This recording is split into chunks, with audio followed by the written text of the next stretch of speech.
Welcome back, girls. I hope that you have finished your written work for the first chapter from the beginning of time. Today, I will be starting the new chapter, Writing and City Life. Okay? Basically, हम इस chapter में Mesopotamian civilization के बारे में पढ़ेंगे, right? क्योंकि that was the oldest civilization और उसी सिविलाइजेशन से जो हम लोगों के पहले सोर्सेज हैं जहाँ से हमको पता चलता है कि राइटिंग कहाँ से शुरू हुई उसके बारे में पढ़ेंगे, right? So first of all, Mesopotamia. Mesopotamia is a word, is a combination of a Greek word, okay? Mesos यानी कि मिडिल और पोटामोस यानी कि रिवर, यानी कि Mesopotamia is a land between two reverse. ठीक है, मेसोपोटामिया का मतलब एक ऐसी जगह जो दो नदियों के बीच में है, right? Now when we talk about writing, जैसे स्पेसिफिकली हमारा ये जो चैप्टर है वो राइटिंग से और कैसे राइटिंग डेवलप हुई यहाँ से उससे कनेक्टेड है. But to understand that we have to understand a number of other things. उसको समझने के लिए हमको उसका बैकग्राउंड थोड़ा सा उसकी जानकारी होनी चाहिए, राइट? नाउ शुरू में जब मेसोपोटामिया जो जगह थी वो दो रिवर्स के बीच में है, ओके? दैट इज़ यूफ्रेटिस और टिग्रिस. ये दो रिवर्स के नाम हैं.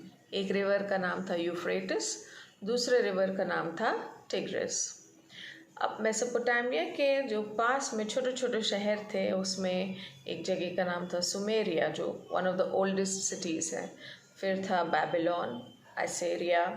ये सब जगहें थी जो कि मेंशन्ड हैं हमारे बाइबल में भी और कुरान में भी. तो जो इनकी जो ऑथेंटिसिटी है कि हाँ ये सच में जगहें थी, यहाँ पे सब सच में ये सब हुआ है, उनका सोर्स जो है वो बाइबल और कुरान भी है, okay? Because there is a mention, जो सबसे पहली बुक है बाइबल की जिसका नाम है जेनेसिस, उसमें ये ओल्ड टेस्टमेंट में ये दी हुई हैं ये कुछ कुछ बातें उस समय की, राइट?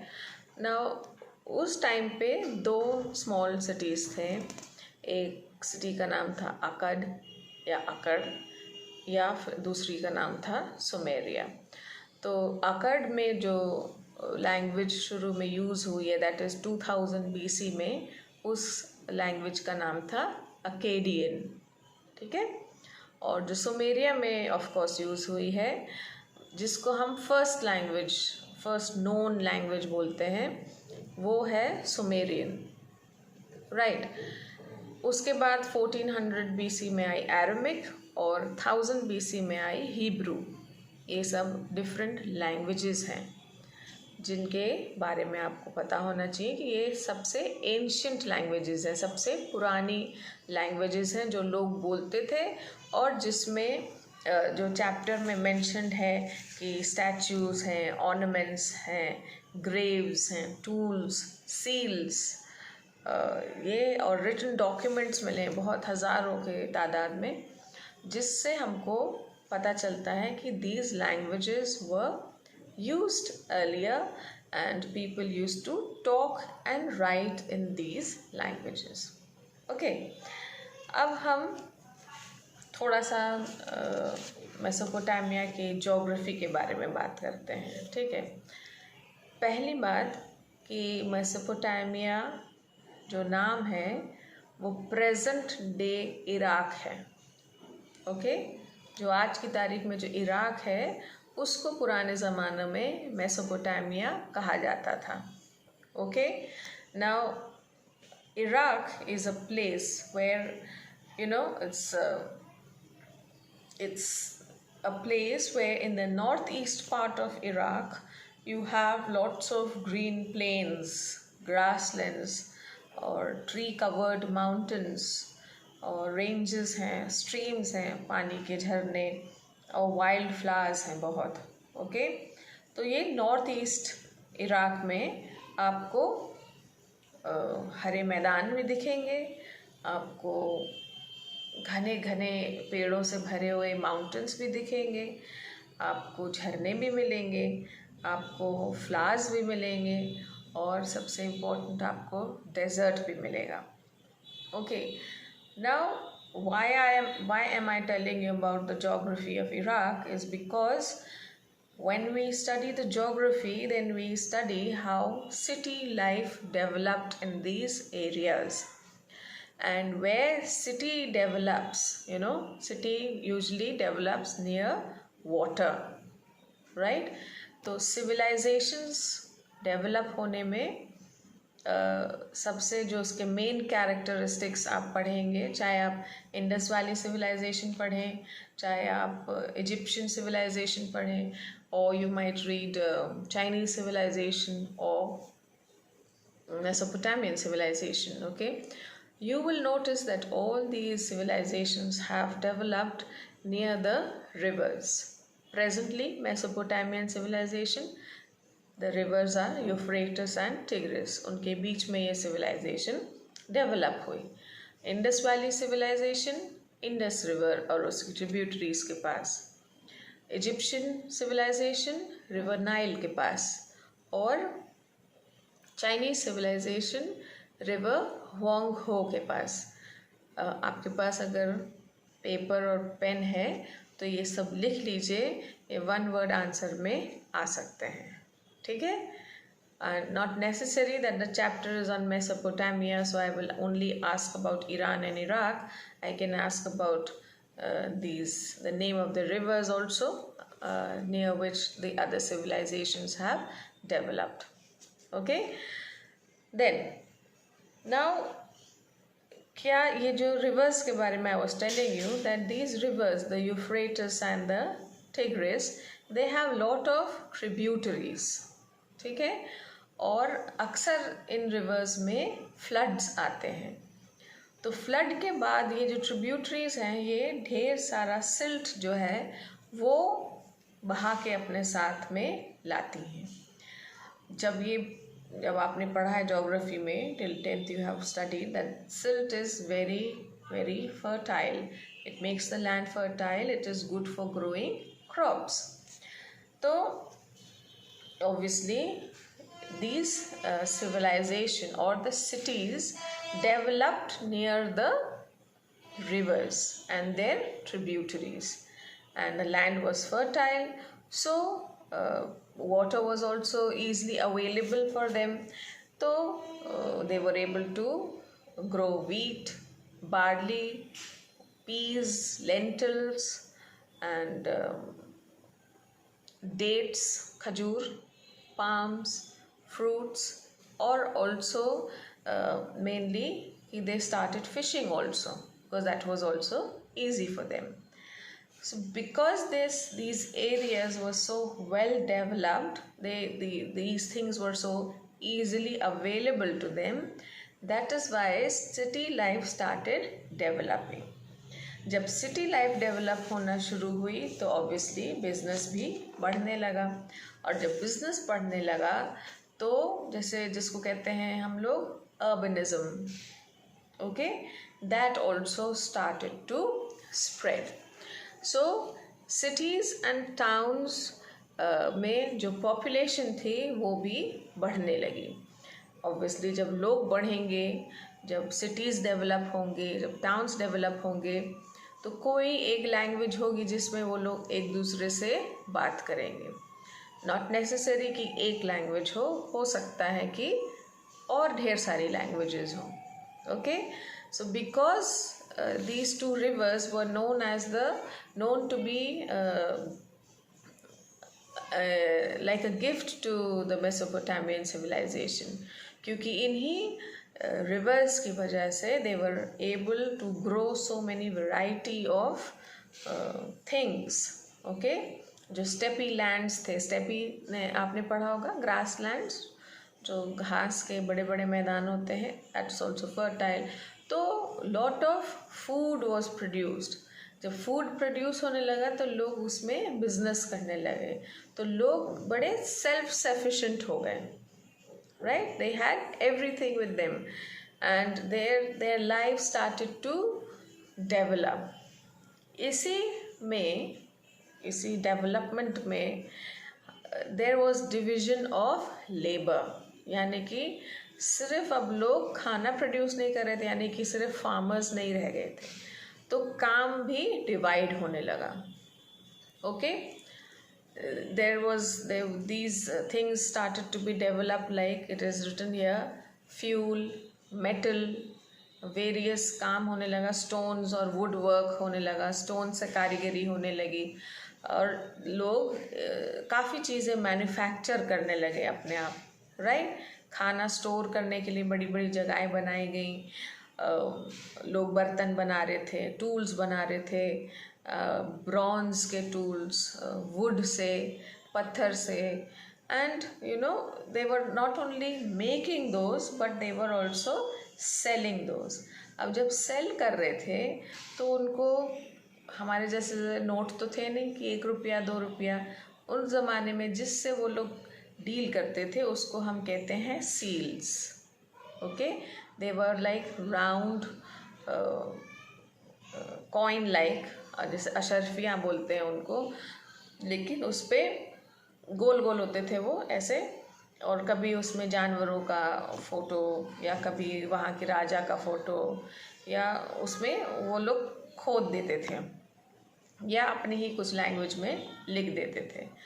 तो उस चीज़ से वो लोग बिजनेस करते थे, right?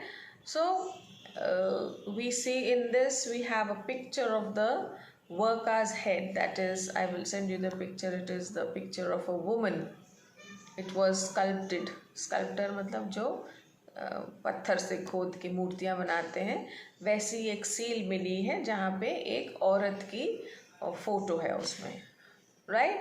And when it was found, and वो जगह का नाम था उरुक, जहाँ पे वो सील मिली थी, and it was in 3000 BC, यानी कि 3000 BC में वो सील मिली थी. इतनी पुरानी सील है कि उस सील से हम लोग ने काफ़ी कुछ जानकारी हासिल की है, right?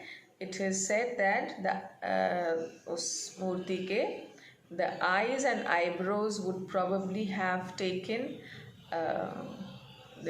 they are blue in color, and shell और blue, white और black कलर की उसका आई मेकअप है, और जो फेस है वो ब्लैक है, बाल वाइट हैं और आंखें नीली नीली हैं.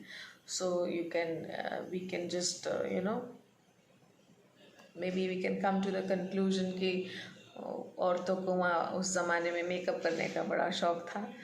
तो it's almost a good resource from where we have found this, and it is there, of course. This seal is still present in the museum. You can see it if you go to Iran and Iraq, right? तो just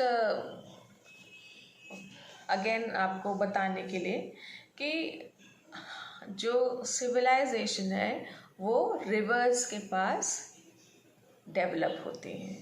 जो Mesopotamian civilisation जिसके बारे में हम इस chapter में पढ़ रहे हैं, वो मेसोपोटामिया रिवर यूफ्रेटिस और रिवर टाइग्रिस के पास डेवलप हुई थी, राइट? क्योंकि दोनों रिवर्स काफ़ी ज़्यादा एक्टिव रिवर्स हैं और उसमें फ्लड्स वगैरह बहुत आते थे, तो they used to pass a lot of silt, and near those rivers lot of cities and towns developed, which led to the development of language. So when we talk about language as such, so the first known language was Sumerian, okay, जो सबसे पहली language है. Later on the languages like Arabic and Hebrew came into being, okay. Sources जो हमको मिले हैं, तो वैसे तो हमको रिटन डॉक्यूमेंट्स और सील्स वगैरह बहुत मिले हैं उस ज़माने के, लेकिन हम कुछ हिस्टोरियंस जो हैं वो बाइबल को और कुरान को भी एक सोर्स मानते हैं, क्योंकि उनमें कुछ स्टोरीज जो उस ज़माने में हुई थी उनका जिक्र है. Okay, but some historians obviously they don't believe, they just say कि हो सकता है कि they are just a memory, means कि हो सकता है जैसे कुछ लोगों को कुछ स्टोरीज याद थी तो वो स्टोरीज उन्होंने लिख दी. So it's a debatable thing, but again it's according to the person who has read and who has made these conclusions. So we respect both. Okay, क्योंकि रिलीजियसली देखा जाए तो ये सच है, वो चीज़ें हुई हैं. एंड बाइबल में Babylon, Syria, places like Sumeria, इनका जिक्र है, और even in the Quran. But again it is it is what we are reading now. The point is not to believe what is written in the holy books. The point is to make you understand how city life came into being and how language came into being. Okay, and how people started from a normal, from the Stone Age life. People now have started to develop and raise the standard of living, and they have started living in communities, in cities and towns, and they are not only farmers now, but they are businessmen, because they deal with, because a lot of new professions and occupations have come into being. जैसे sculptors जो मूर्तियाँ बनाते हैं, tool making, pottery making, painting, and lot of other things. Okay, so the development, in the next module I will tell you how development led to the development of writing and what were the various uses of writing. And that I will cover in the next module. Okay, so till then please go through this video. If the NCERT books are available in the market, I have already sent you the picture. अगर वो किताब हिंदी और English में दोनों में है, अगर बाज़ार में है तो please you can go and buy. Otherwise I have also shared with you the link where you will get it on the net. Okay, so and one more thing, that in the previous chapter one question is left, so I will be sending you the PDF file for that also. Okay, so I hope everything is clear to you. Go through the module, go through the chapter, and it will be more clearer to you. Even इसके बाद अगर आपको कोई शक है और अगर आपको नहीं समझ में आया है तो please do let me know. I'll be happy to help you. Till then, take care. Bye.